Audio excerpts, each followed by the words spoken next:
The darkness lessened over time, but never really disappeared entirely. Enough dust particles remained suspended, and periodically more would fall from space, creating a gloomy haze that lasted the entire 40-year sojourn of the Israelites in the wilderness. The Israelites were able to distinguish between day and night by the color and intensity of the clouded sky.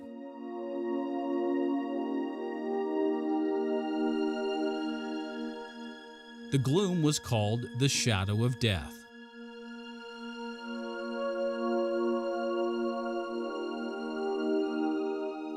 Perhaps the most famous psalm, and even most famous chapter of the Bible, is the 23rd Psalm.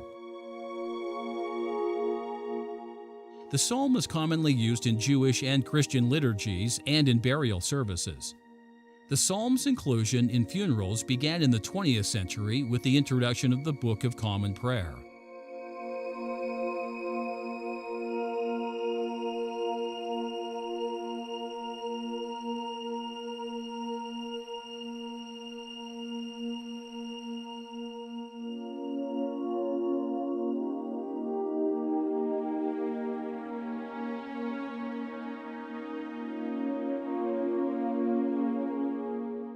This practice has never really been fully explained, but likely derives from the one line expressing comfort during walking through the shadow of death.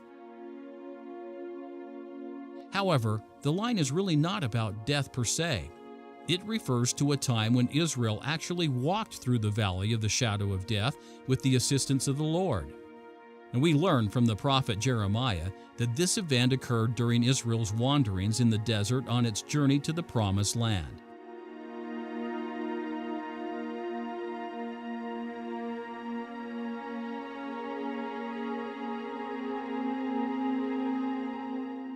David uses Israel's horrifying trek through the valley of death as the ultimate terror. Even if placed in the same circumstances as the Israelites of the Exodus, David promises the Lord he would not give way to his fears and would rely wholly on the Lord. David believes that the Good Shepherd would lead him through dark and dangerous times with his scepter of power, as he led Israel with Aaron's rod during the Exodus.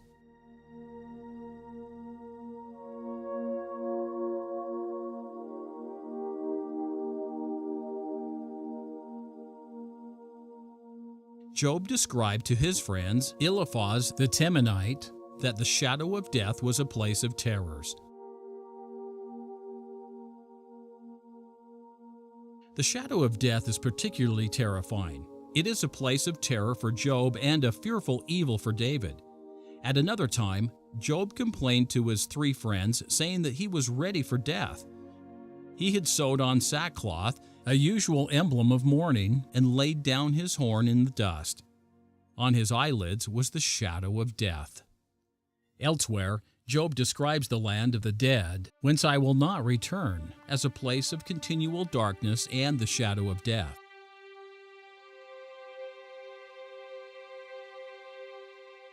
As an emblem of the land of the dead, Sheol, the shadow of death, has doors.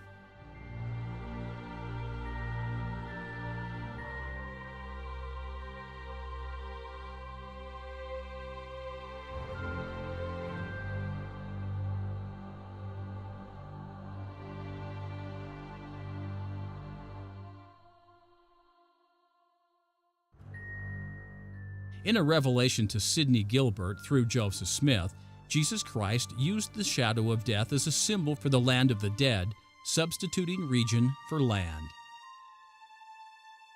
The prophet Jeremiah, in giving a stern warning to the Israelites of his day, threatened a repeat of the experience of the Israelites of the Exodus who stumbled in search of light under the shadow of death. Jeremiah described the shadow of death as a gross or thick darkness.